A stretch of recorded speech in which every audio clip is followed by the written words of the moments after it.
Psalm 95 starts with a beautiful rejoicing of who God is, the rock of our salvation. The people of God are called to a passionate worship of their God and King. But when we move into verses 8 to 11, we see a change in the psalm. The writer calls for the people of God not to harden their hearts like they did at Meribah on that day at Massa in the wilderness.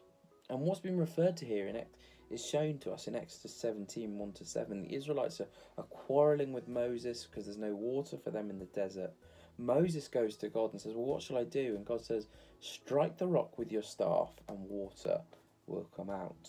The same staff that parted the Nile to create dry land for the people of God to walk through is the same staff and the same God that turns the rock into water.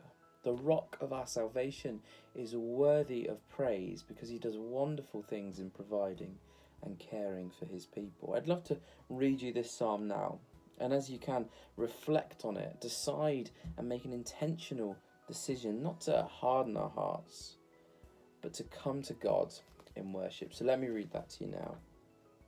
Oh, come, let us sing to the Lord. Let us make a joyful noise to the rock of our salvation. Let us come into his presence with thanksgiving.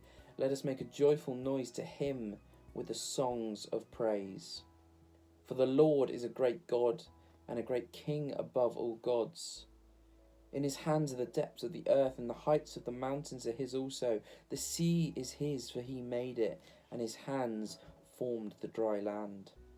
Oh, come, let us worship and bow down. Let us kneel before the Lord our Maker, for he is our God, and we are the people of his pasture and the sheep of his hand.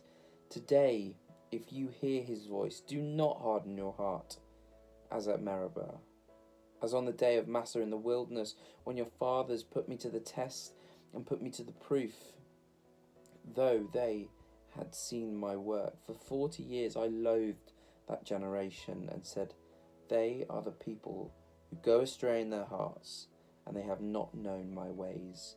Therefore I swore in my wrath, they shall not enter rest.